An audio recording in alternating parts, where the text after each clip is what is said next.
Before this list starts, 3 things on it are going to hit you somewhere you weren't expecting. Number 12 was eaten by 1 in 3 families across the Yorkshire and Lancashire coalfields every single Tuesday in the 1960s. It has not appeared on a single restaurant menu anywhere in Britain since 1987. Number 7 was so specific to one northern town that people from 20 miles away had never heard of it. And yet it fed an entire community for over 100 years before disappearing completely within a decade. And number 1, the northern meal that sits above everything else on this list, is the one your generation ate without thinking. The generation after yours cannot name it, cannot make it, and in most cases has never once tasted it. These are 15 Northern England meals that have completely disappeared. And if you grew up north of the Trent and you remember what your nan put on that table, this one is for you. The north of England in the 1960s was not one place. It was dozens of places, each with its own industries, its own dialect, its own relationship with the land and the sea and the mines beneath both, and its own food. The food of a Grimsby fishing family was nothing like the food of a Sheffield steelworkers family. The food of a Cumbrian hill farmer was nothing like the food of a Salford mill worker. What these foods shared was not their ingredients or their recipes. What they shared was the principle behind them. Use what is here, use what is cheap, waste nothing, feed everyone. That principle produced food of extraordinary variety and quality, food that has been written out of Britain's food history, so completely that most people south of Leeds have never heard of most of the meals on this list. And that omission is not an accident. It is what happens when a country decides that working-class northern food is not interesting enough to preserve. This list is a small act of correction. Number 15, Panacalty. Say it out loud, Panacalty. If you're from County Durham or Tyneside, you already knew how to say it, and something in you just moved slightly. If you're not from those places, you've probably never heard the word in your life, which tells you how thoroughly this meal has been erased. Panacalty, layers, that's what it was. Sliced raw potato, sliced onion, pieces of corned beef or bacon, built up in a heavy pan in alternating layers. Potato, onion, meat, potato, onion, meat, seasoned with salt and white pepper, covered with just enough water to come halfway up the pan, then the lid on and the heat low, and the whole thing left to cook for an hour and a half, until the bottom layer of potato had crisped and the top layer had softened and the meat had given everything it had to the layers around it. In the terraced streets of Sunderland and Gateshead and South Shields in 1965, Panacalty was Tuesday. Not sometimes Tuesday, always Tuesday. The ingredients cost almost nothing. A tin of corned beef from the co-op for 1 and 8 pence, 4 potatoes, 2 onions. And the result fed a family of 5 with enough left in the pan for the next day, cold, sliced, eaten with brown sauce on bread. The wareside shipyards closed. The families moved. The word went with them into retirement and memory. The wareside shipyards closed. The families moved. The word went with them into retirement and memory. And when the last of the women who made it every Tuesday without question are gone, the word will be gone completely. But Panacalty was just the beginning of what the North did with almost nothing. The next one took even less and made something that lasted all week. Number 14. Hindle Wakes Chicken, Lancashire. Specifically the mill towns, Bolton, Burnley, Blackburn, Accrington. And specifically the Wakes Week, the annual holiday shutdown of the cotton mills when the entire town stopped working simultaneously. And families who could afford it did something, and families who couldn't stayed home and made the best of what they had. Hindle Wakes was what you made when you had a chicken, a boiling fowl, old and tough, not a roasting bird, and you wanted to make it extraordinary. The chicken stuffed with a forcemeat of prunes, lemon zest, breadcrumbs and sweet, then poached, not roasted, poached, in a pot of water. In a pot of water with onion and herbs for 3 to 4 hours until the meat was tender and the stuffing had swelled and the liquid had become a rich, dark broth. Then served cold, covered in a sharp lemon sauce made from the reduced cooking liquid with cream and more lemon, garnished with more prunes. Cold. That's the thing that surprises people. Hindle Wakes was served cold because it was made the day before and the flavours deepened overnight.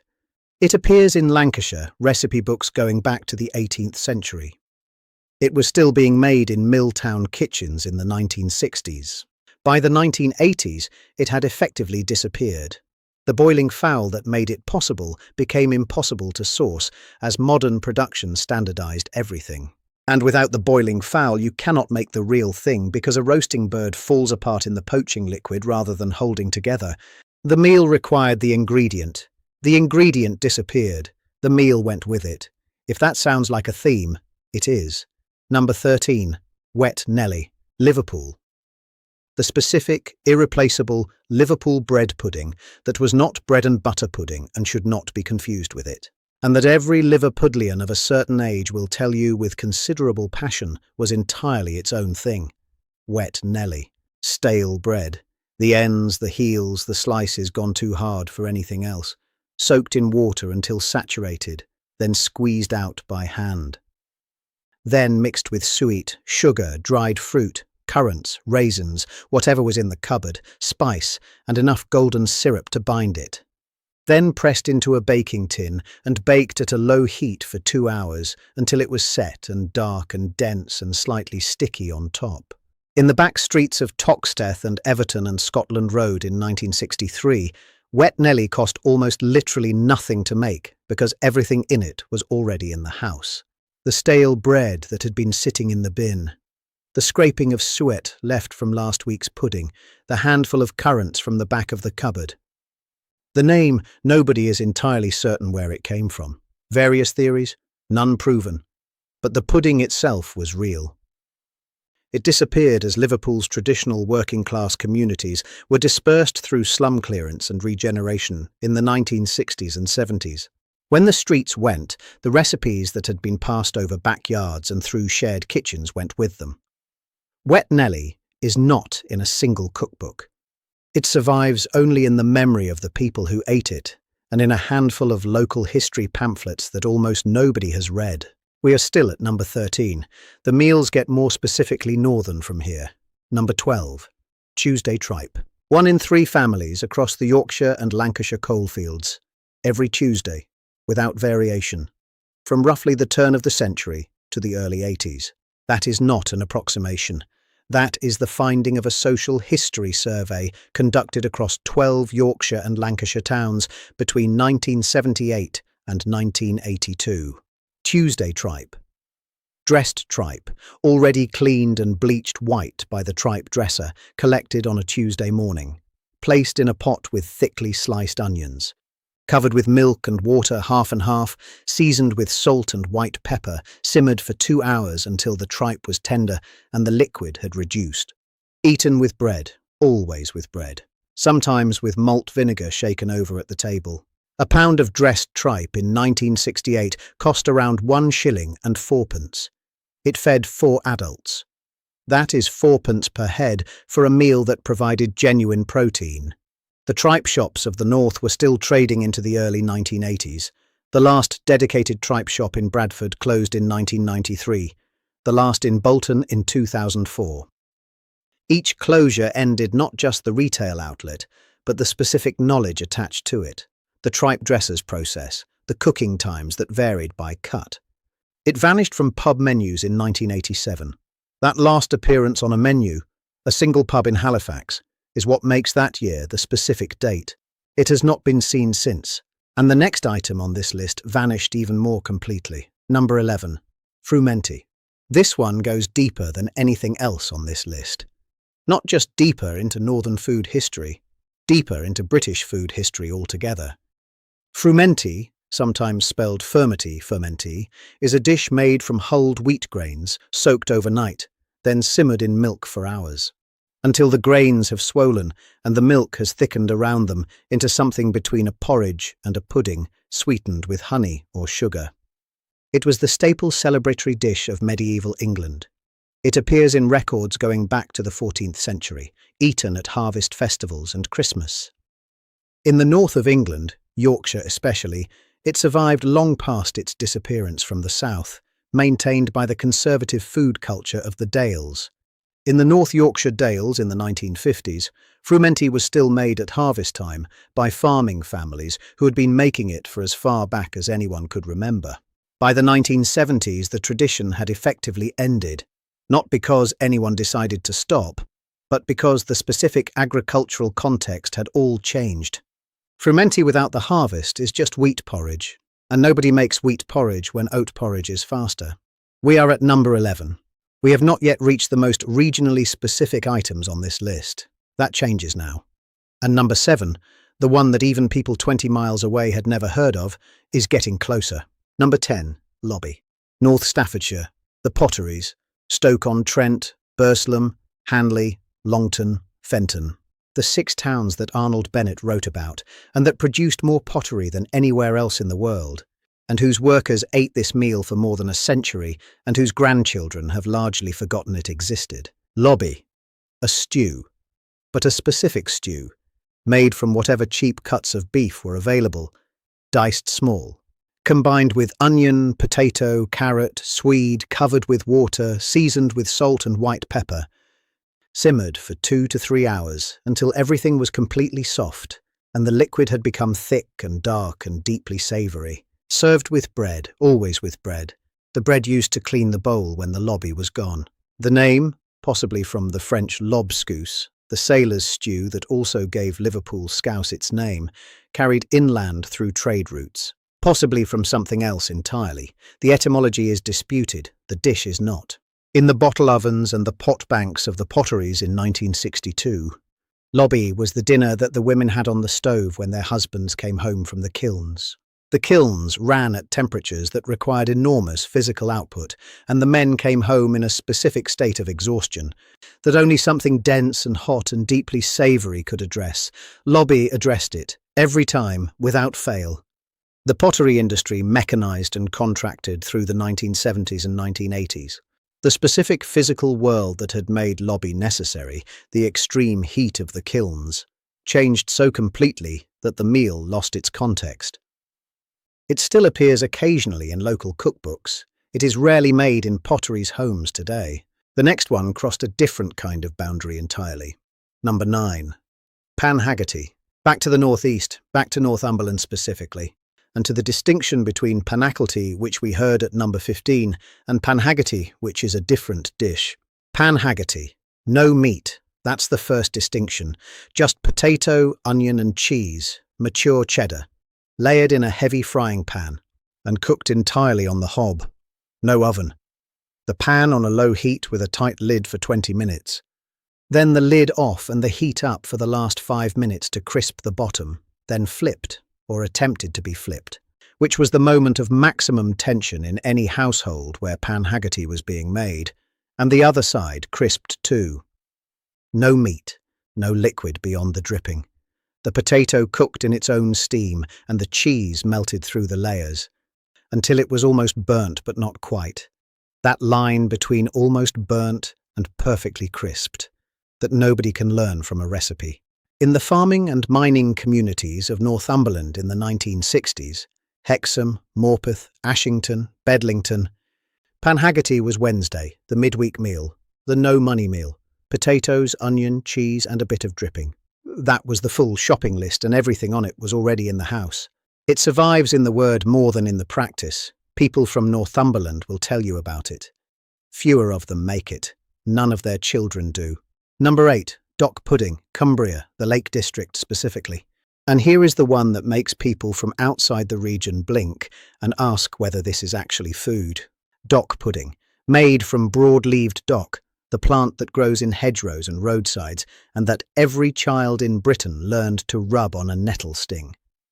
Boiled with oatmeal, onion, nettles, and whatever other greens were available, seasoned with salt and pepper, formed into a dense, dark green mass and sliced cold, then fried in bacon fat until crisp on the outside. It was the breakfast and the springtide meal of the Cumbrian farming communities from at least the 18th century. The oatmeal was cheap, and the combination of wild greens and grain provided nutrition that the farming families understood instinctively. The World Dock Pudding Championship was held annually in Cumbria until 2019, when it was discontinued. You can find it as a novelty in certain Lake District cafes. You cannot find it on the table of a Cumbrian farming family at breakfast. The knowledge of how to make it, which dock leaves, which stage of growth, that knowledge lives in fewer people every year. Now we are at number 8. Number 7 is next. The one from the town that people 20 miles away had never heard of. Dudley, specifically Dudley. The town that had its own castle, its own zoo, its own dialect, and its own pudding. Groaty pudding. Groats, hulled oat grains, not rolled oats, the whole grain before it's been processed. Soaked overnight. Placed in a pot with pieces of beef shin or ox cheek, onion, leek, and put in the oven at the very lowest possible heat, and left overnight. By morning the groats had swollen and absorbed the beef stock, and collapsed into a thick, dense, almost porridge-like mass. Groaty pudding in Dudley was not just food, it was identity. The town had Guy Fawkes night traditions built around it. Groaty pudding was the specific dish of the 5th of November in Dudley, in the same way that Parkin was the specific dish of Guy Fawkes night in Yorkshire. People from Wolverhampton, 8 miles away, had not heard of it. People from Birmingham, 9 miles away, had not heard of it. It was that specific, that local, that Dudley. The last commercial supplier of groats in the Black Country stopped supplying in the mid-1990s. Without the groats, the dish itself has effectively vanished. We are at number 7. The top half of this list is done. And from here to number 1, we are in the territory of the meals that defined entire regions. The ones that if you are from the right place, you already know. And if you are not, you are about to understand something important about a north of England that no longer exists. Stop here. Because what connects everything on this list, Panacalty and Frumenty and Lobby and Groaty pudding and all the rest, is something that needs saying plainly before we go further. These meals were not lost because they were bad. They were not replaced because something better came along. They were lost because the specific communities that made them were dismantled. The shipyards closed, the pits closed, the mills closed. And when the industries went, the communities organised around them dispersed, to new towns, to different cities, to housing estates that had no backyard. The food of the northern working class was not a cuisine. It was a living practice, embedded in specific kitchens, specific relationships, specific weekly rhythms. When those communities ended, the practice ended. The food went with the people, and the people went with the industries. Number 6. Parched peas. Manchester and Salford. Not mushy peas, not marrow-fat peas. Parched peas, maple peas, specifically, soaked overnight, then simmered for hours until they were completely soft but still holding their shape. Seasoned with salt and malt vinegar, always malt vinegar, in quantity, not decoratively, and served in a paper cone or a cup from a stall in the street. In Manchester and Salford, in the 1960s, parched peas were a street food in the most literal sense, sold from stalls and carts in the market and outside the football ground, the autumn and winter food of the street. The thing you ate standing up in the cold with your coat on and your hands wrapped around a paper cup and the vinegar steam coming up into your face. A cup of parched peas from a Manchester market stall in 1968 cost around 2p. The maple pea variety that made them specific is no longer commercially available. Parched peas stalls still appear occasionally at northern markets, but they are rare enough to be remarked upon. The everyday street food has become a heritage novelty. That is what happens to food when the community that ate it daily is replaced by a community that can only experience it as a curiosity. Number 5. Stottie cake filled. The Stottie cake itself has not disappeared. You can still buy a Stottie from a bakery in Newcastle today, and it would be recognisable to someone who ate them in 1965. A large, flat, round bread, dense and slightly doughy with a characteristic soft crust, that is unlike any other bread made anywhere else in Britain. What has disappeared is the filled Stottie as an everyday meal. Specifically, a Stottie filled with peas pudding and ham, bought from a bakery or a snack bar in the early morning on the way to work or the way home from a shift. Eaten in the street or on the bus, warm, the peas pudding slightly liquid. and the ham thick cut, and the whole thing held together by the density of the Stottie bread, which absorbed the pease pudding without going soggy. In the streets around the Vickers, Armstrong Works in Newcastle in 1962, and the Swan Hunter Shipyard in Wallsend, and the Consett Steelworks in County Durham, this was breakfast. Not a luxury breakfast, not a weekend treat. Breakfast. What you had in your hand when you were walking to the gate at 6 in the morning because you hadn't had time to eat at home. The specific combination, Stottie, pease pudding, ham, required all three components to be available fresh and cheap, and close to the workplace gate. The pease pudding came from the shops that sold it alongside the Stotties. Those shops operated within the specific ecosystem of the industrial northeast. They served the workers from the yards and the works. And when the yards and the works closed, the specific demand that had sustained those shops disappeared, and the shops closed. The Stottie survived because it can be eaten with anything. The combination that made it specifically northern and specifically working class is gone. Number 4. Rag pudding, Oldham. Oldham's contribution to British food history. Oldham's specific, irreplaceable, nowhere else in Britain contribution. Rag pudding, minced beef and onion. The filling identical to the filling of a minced beef pie. Wrapped not in pastry but in suet pudding dough. Then wrapped again in a damp cloth, the rag tied at the ends, and simmered in a pot of boiling water for 2 hours, until the sweat dough was cooked through and the filling inside was completely tender.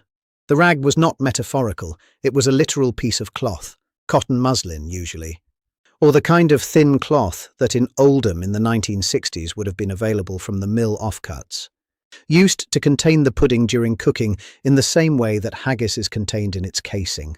The cloth came off before serving. What came out was a round, slightly collapsed cylinder of suet pudding, encasing a core of deeply savoury mince, served with gravy, always with gravy poured over and alongside, and mashed potato. Rag pudding was sold in the chip shops of Oldham alongside the fish and chips, a specifically local product that the chip shops of Oldham stocked because their customers expected it. It is still sold in a small number of Oldham chip shops today. It is not sold anywhere else in Britain. It is not known anywhere else in Britain. It is one of the most specifically localised foods in the entire British Isles, and it has been ignored by every food writer, every culinary historian, and every television food programme that has ever explored British food. Oldham knows what it has. The rest of Britain does not know what it is missing. Number 3. Singing Hinnies, Northumberland. Hinny is the Northumbrian term of endearment derived from honey, applied to people, and in this case to a griddle cake. Singing because of the sound they make on the griddle when the fat in the dough hits the hot iron and sings. A specific sustained sizzle that you heard from the kitchen and knew exactly what it meant. Singing Hinnies. A griddle scone made from plain flour, lard, butter, a little sugar, currants, and enough soured milk to bring it to a soft dough. Patted flat by hand to roughly 1/2 inch thickness. Placed directly on a hot greased griddle and cooked on both sides until golden and cooked through. Eaten hot immediately. Split open and buttered while still steaming so the butter melted into the crumb. Sometimes with a scraping of jam, sometimes with nothing because the hinny itself was enough.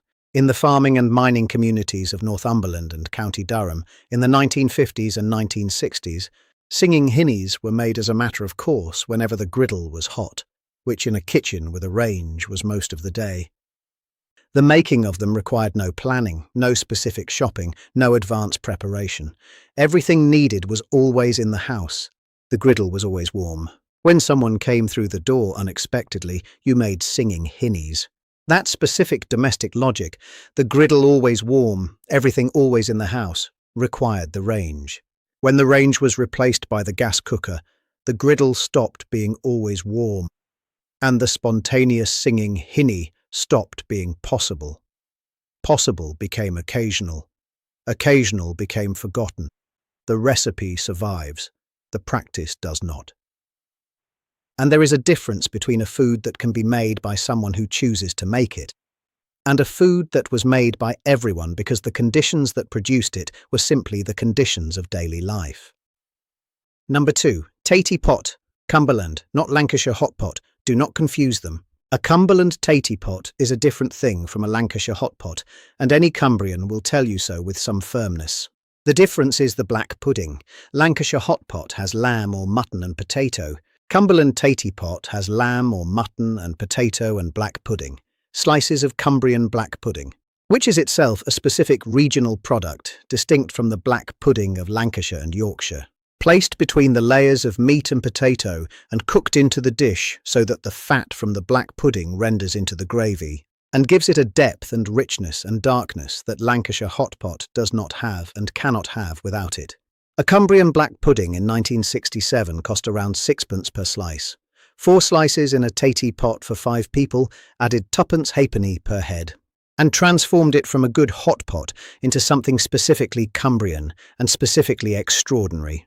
The specific Cumbrian black pudding recipe has survived in pockets. A few Cumbrian butchers still make it. But the combination of that specific pudding in that specific dish on that specific weekly rotation, Tuesday Tattie Pot in the 1960s, that combination has gone. It is not made as the default Tuesday meal it was for 100 years before the weekly food rhythms changed beyond recognition. Number 1, lobby. But the real lobby, not Stoke lobby, not the Potteries version we heard at number 10. The real lobby, the one that sits across the entire north of England under different names in different places. And that represents the oldest and most honest principle of Northern English food. A pot of something, whatever was there. Cheap cuts of beef or lamb or mutton. Shin, neck, skirt, the pieces that required long cooking to become tender. Root vegetables. Whatever was in season, whatever was cheapest, whatever was left over. Onion, always onion. Pearl barley, usually. Sometimes lentils, seasoned with salt and white pepper and whatever herbs grew in the yard. Put on the lowest heat. Left. All day if the range allowed it, and the range always allowed it, because the range never went out. The result was different every time, because what went into the pot was never quite the same. Monday's lobby had the bone from Sunday's joint still in it, giving the stock a richness it couldn't have had otherwise. Wednesday's lobby had more barley because she'd bought a bag on Tuesday and it was there. Friday's lobby was thinner, the week's supplies running low, but deeper in flavour because the pot had been building on itself all week. This was not a recipe. A recipe is a fixed list of ingredients and a fixed method and a fixed outcome. This was a practice. The practice of looking at what was in the house and in the pantry and in the cold shelf and making the best possible thing from it. The practice of nothing wasted and everything continued, and the pot always having something in it and the pot always being worth going to. It was the daily practice of women across the north of England from the Industrial Revolution through to the 1970s. Millions of women, millions of pots. None of them ever written down because they were not recipes to be written. They were just what you did because it was Tuesday. When the range went, the pot stopped being permanent. When the permanent pot stopped, the practice ended. When the practice ended, the specific knowledge, the instinct for what to add, when to add it, that knowledge had nowhere to go. The generations who did it every day are in their 80s now. When they go, the practice goes with them. Not the idea of it, the practice. The specific embodied knowledge of a woman who has made the same pot every day for 50 years and knows without looking whether it needs more salt. That is what is being lost. Not a meal, not even a tradition, a way of knowing. Your grandmother's hands knew it. Her mother's hands knew it. And somewhere between her hands and the hands of the generation after yours, it stopped. If your family was from the north and you remember what your nan put on that table, tell us what it was called in your house. Because those names and those pots deserve to be written down somewhere before they are gone entirely.